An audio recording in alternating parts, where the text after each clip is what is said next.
is another Coffee with Kim, and I am so excited to have Carlon here with us. How are you doing?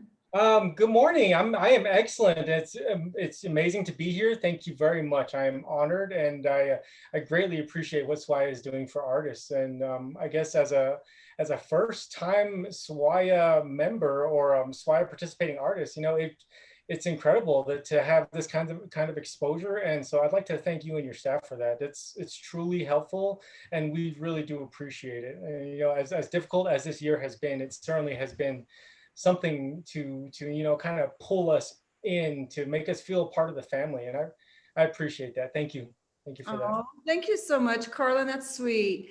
Well, I want to just start off with you telling us a little bit about yourself, your tribal affiliation, where you grew up. But I had read your bio, and I was really, really touched with just your journey and how you've been able to, even for yourself, articulate how you've brought up and what that family structure was, and how that's really impacted your art. And so can you just share a little bit about that journey with us, and tell us a little bit about yourself? Oh, absolutely. So my name is Carlon Putsona Ami, and my middle name is a name that was given to me by my father's side of the family, and it's actually it's a type of shell with all kinds of spines on it, and they use it to make medicine. So I am Navajo, and actually I guess we'll talk about that a little bit later. But I am Navajo. My mother's Navajo. So we live here in Saley, Arizona, right up against the Cheska Mountains, right where Diné College is. And actually everybody in my family has worked at Diné College at some point. So this is our home. This is where we come from. This is where we were told to have our homes and to have take care of our animals, and we have a field. And so that is where I come from. We are Kinchachini, which means red house people. That's our clan. And my father is Tewa. The group of Tewas that reside on the Hopi Mesas, the very first village when you come towards the Hopi villages from the north. And so my father is Bear Clan. And so my grandmother, my Saya, used to tell me, well, I guess multiple times she would tell me that, we always say that you're Navajo, you aren't Tewa, or you aren't Hopi, but your grandfather's Hopi. So make sure that you always tell everybody you're Navajo. That's where you're from. That's who you belong to. That's where your mother is from. But you make sure you always come out and you be a part of us, and you come and visit and you help here.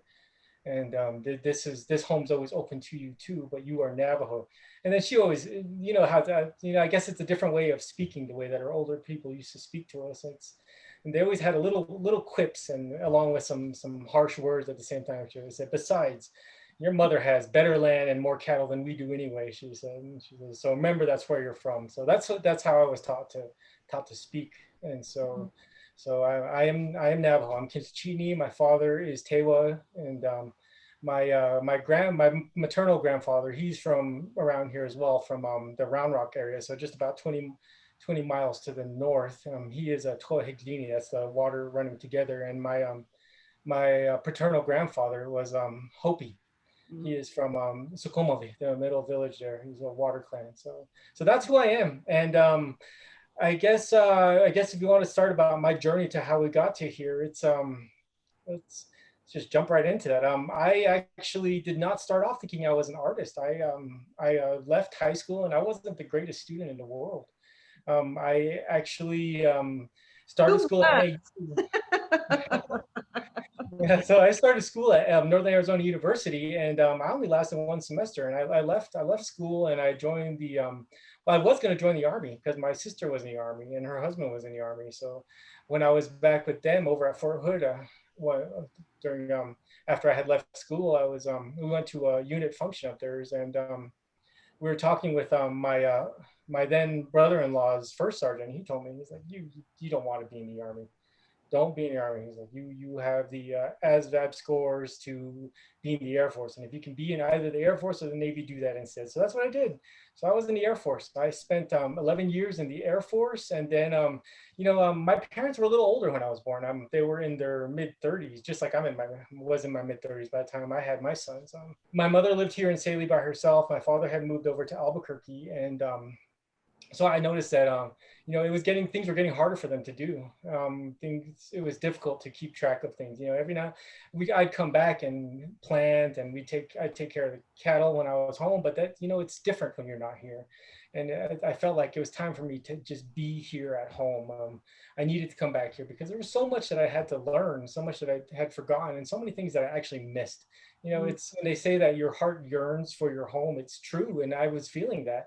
There was a lot of things. I had a very successful career, and I'm very thankful for it. I was very appreciative for my time in the Air Force, but there was something missing. Right. And I guess when we have that memory of what our life is supposed to be like, and what our life was intended to be as Native people, and the ways that we're supposed to interact with our world, we long for that. We long for our land. We long for our ceremonies. And so that's what I came back home for. It's such a different feeling. It's such a hard transition to go from this efficiency and this type of I guess fast-paced world and this world of convenience to being back here where we have to go an hour and a half away in order to really get some real shopping done, and to experience, to be where restaurants are, and it was a transition. But then it reminded me, there's a reason we're here. I remember both my father and my grandfather telling me that when you suffer for things, that's when you appreciate it the most. Mm-hmm. And so and I think I used one of his quotes one time. I remember him saying that particularly about praying, and actually having to give of yourself when you're doing things.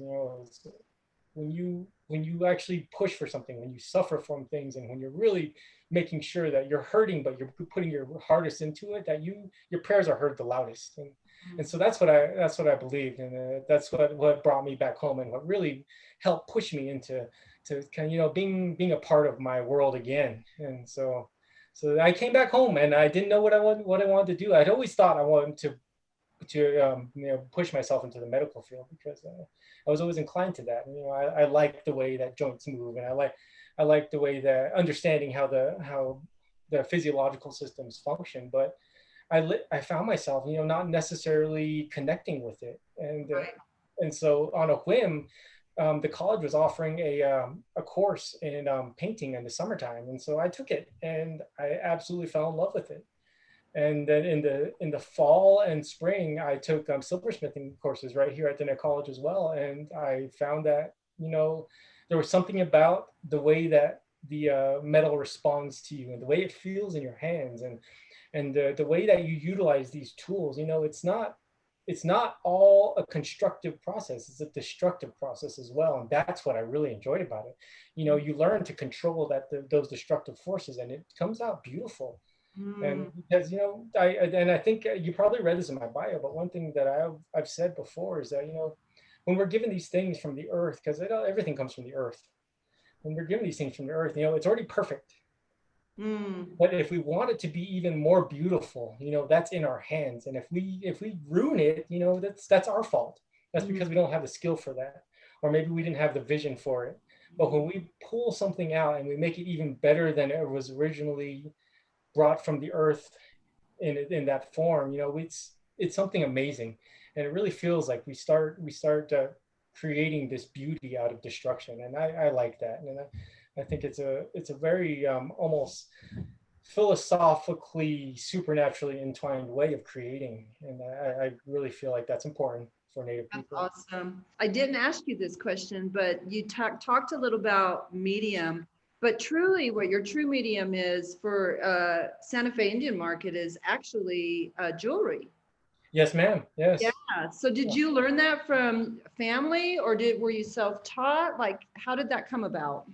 I took those initial silversmithing classes here at the college, and when I went into there, I had this idea of what jewelry used to look like. You see these older pictures of our people when they were first making contact with Europeans, and they had this amazing heavy jewelry, and so that's what really drew me to that. And so I had these ideas of what I wanted to do when I went in class, and so I remember my instructor, my uncle actually by clan, Wilson Aronowitz, he told me, he's like, well, you have to learn the basics first. You have to start someplace, and then you go forward. And then, you know what? Figure it out. Don't look to someone for all your solutions. Figure it out. Try it out. Is it wrong? Did you mess up? Okay, then. Well, so I always think about that. Just try it. See what happens. And if you ruin it, at least with silver, you can always melt it down and tufa cast it.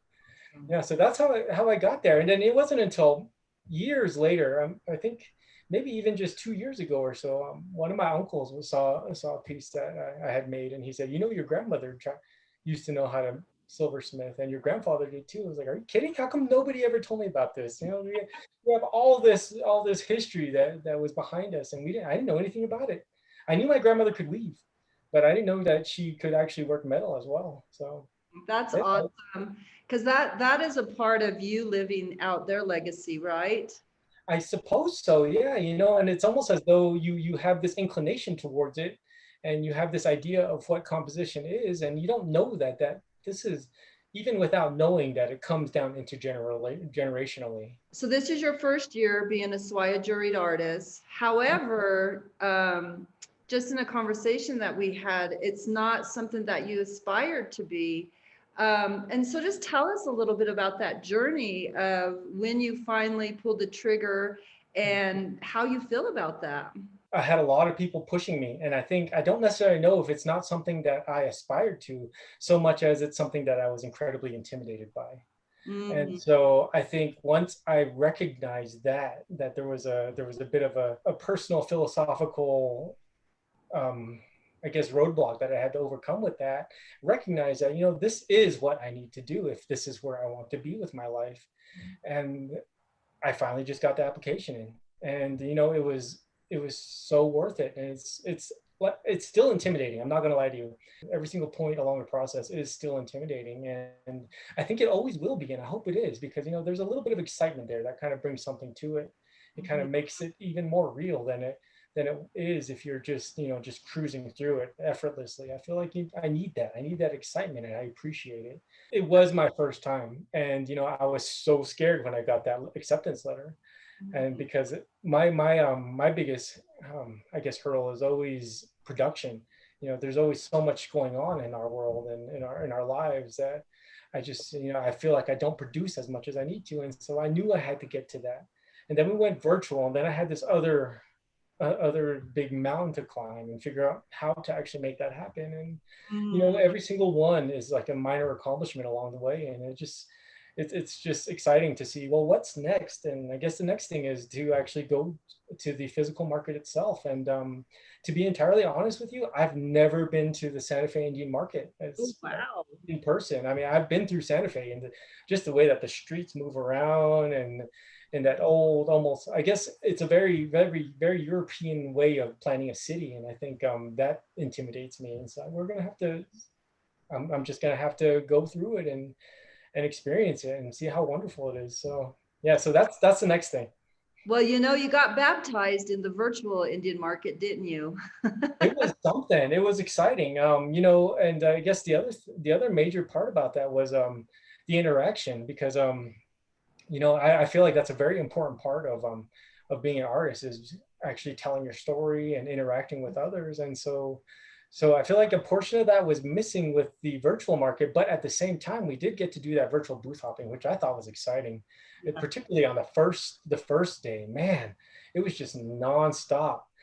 We were still actually having breakfast, and the time frame hadn't even started to begin the virtual booth hopping, and I was getting those emails saying that there was people in my waiting room. With like, all right, then let me go power up. And it was exciting. It was absolutely exciting. It was just one person after the next, and it was just so many great conversations, so many people who actually have interest in what you are producing and why. And I think that's wonderful. I think it's really great. Awesome. That's such a great story. So you, first time SWAIA, you were expecting to do an in-person market that got delayed, that got canceled, but then you did this virtual Indian market, and you produced a website on Artspan. And I just kind of want, because of the fact that it was intimidating, it was something that you had to like develop. I really want you to talk to our audience, and particularly just an encouragement for our artists that it's doable, right? Mm. And you, it sounds like you had success. I did, and I'm very grateful for that. And I guess I have to put this disclaimer out there. When I was in the Air Force, I actually worked on, I guess, a technology platform in a way, but in reality, it's more of Cold War era technology. And Mhm. so I do have an associate's degree in what is called electronic systems technology. So Okay. I can press keys, some keys. I know what a keyboard is, and I know what a cord is, and I know how to plug stuff in. But as far as like utilizing the internet in order to create a website and to produce sales, I had no training in that whatsoever. And so when we got the email from Artspan, and we went through this process the months ahead, and figuring out, okay, this is how we do this. This is what's available for you. It was incredibly intimidating, and then, one day I just felt like, okay, I have to pull this band-aid off. I think I had gotten an email from Goyo Perez, and he Oh, said, he's like, we see you haven't built your website yet. Do you need some help? I was like, I will get to it tomorrow. So that was what lit the fire underneath me, and I got on there. And once I got to Artspan, I was so happy with how it functions, and it's so intuitive and so easy to use. And you just have to commit to it, and you have to make the time to do it, and you have to learn how to take the photos. And mhm. you just, once you get on there, you'll be pleased with how easily it comes together. And I was so thankful that it was as easy as it was. My backup plan was, my wife is actually much more technology literate than I am, and so I remember maybe like a month before, she was saying, do you want me to do it for you? Do you want me to set up your marketing? And I was just about to say yes, but I have control issues, and I think all artists do. So, so I wanted to make sure it looked exactly how I wanted it to look. And so I was like, no, no, honey, I got this. I can do this. And so I did. It was a great way to get my feet wet with that kind of process. And it produced success. And I did have sales, and then I had to learn how to do the shipping. So Yeah, yeah, there's definitely a lot of components to that. Well, I have mm, to say that I'm super duper encouraged by this conversation because, you try to capture that from mm, artists. How did you do? How was your sale? How can we help you? Did you use social media to boost your website and all of these things? It truly is a science, it's not oh like yeah. you build a website and they come. And so, what do you see in your future regarding just this whole digital marketing and e-commerce platform? Is it something that you feel like you can take and continue to try to grow it? Well, I am looking forward to doing the in-person markets.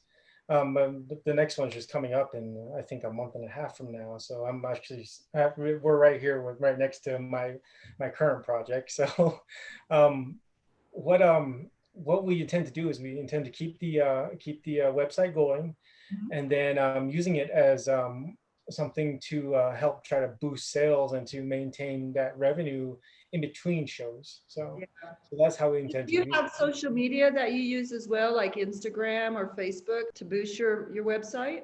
Oh yes, I was always on Facebook. I had Facebook before, and this is another something that my wife is actually really good at, and she had been telling me for, I don't, if not years, then at least months.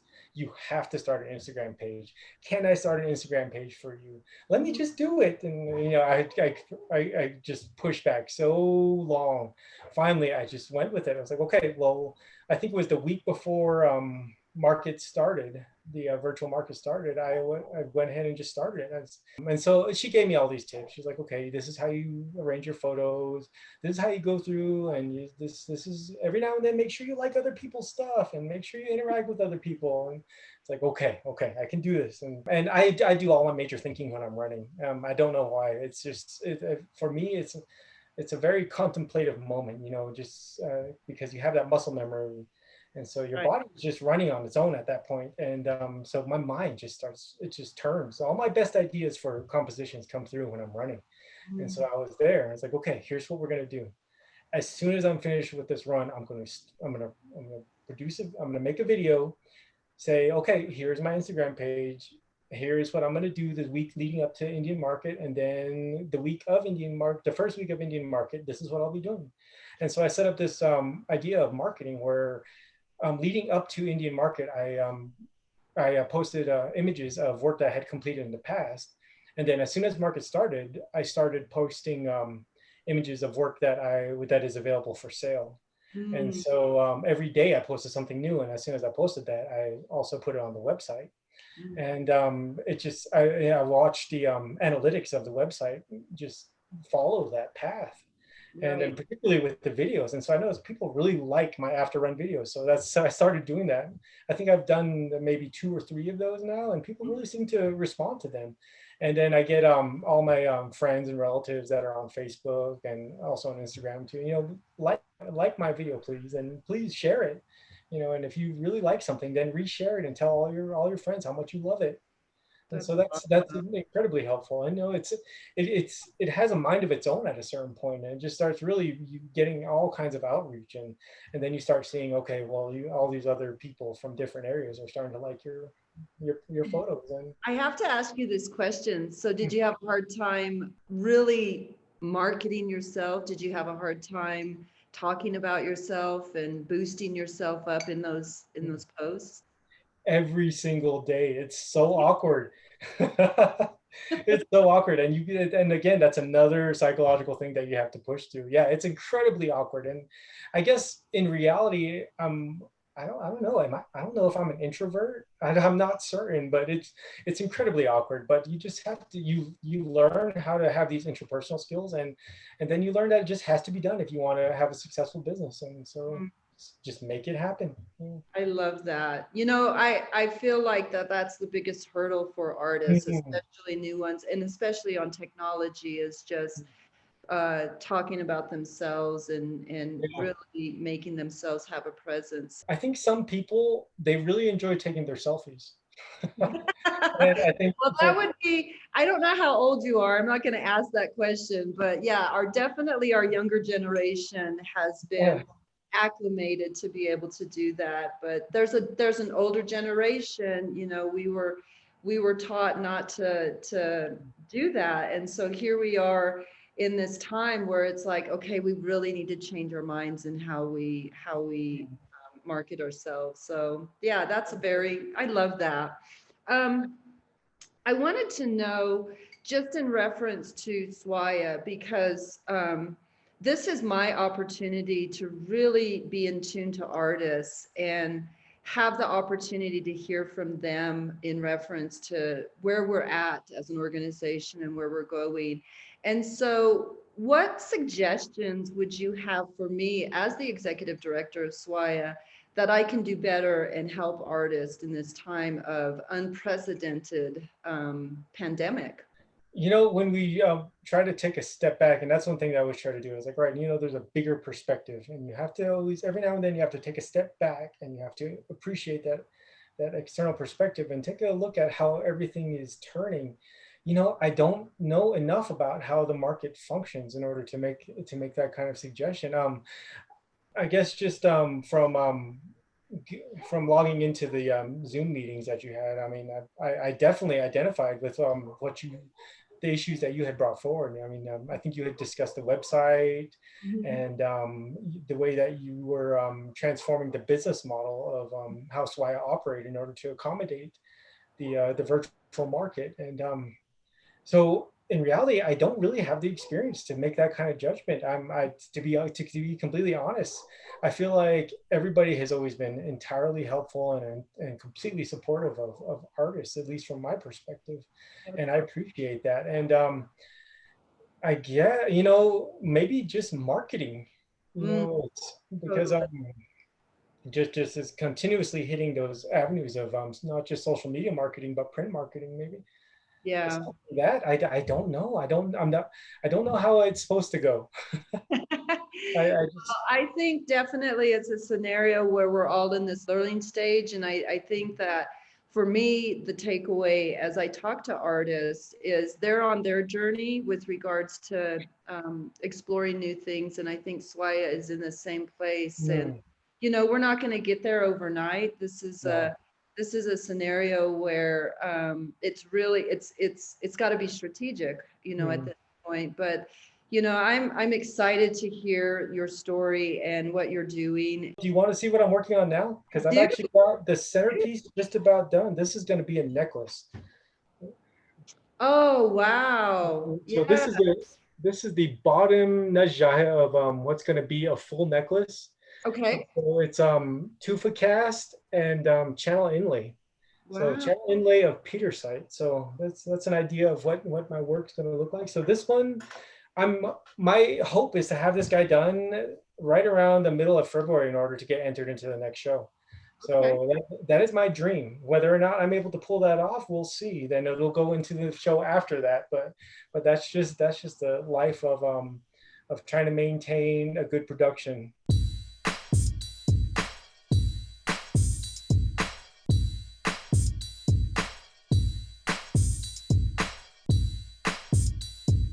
In reference to this next market that you're talking about, what market is it? The herd. The Oh, herd okay. show. Okay. Yeah. So So that's that's my main goal. exciting. So people will be able to find you there if Yes, they are doing a virtual market. I believe they're doing a virtual market. I'm not sure what the setup is going to be like. The good thing is I already have my website built, so Yeah. I'm not sure if they're going to be doing the have the same idea that SWAIA had and having the landing page that redirects to the All right. e-commerce page, or if they're planning on marketing on their website. I'm not certain. I haven't don't have the details on that yet, but we'll adapt and overcome as it shows up. So. Right. That's awesome. Carlon, I just want to thank you so much for being with us and giving us the opportunity to share. And so thank you so much. Carlon, you have an awesome day, and Thank you. it was a pleasure meeting you, and I can't wait to meet you in person. Same. I look forward to that. And I hope you guys have a wonderful day. Please stay safe and stay happy. Thank you. Have a great day. Okay, bye-bye. Bye.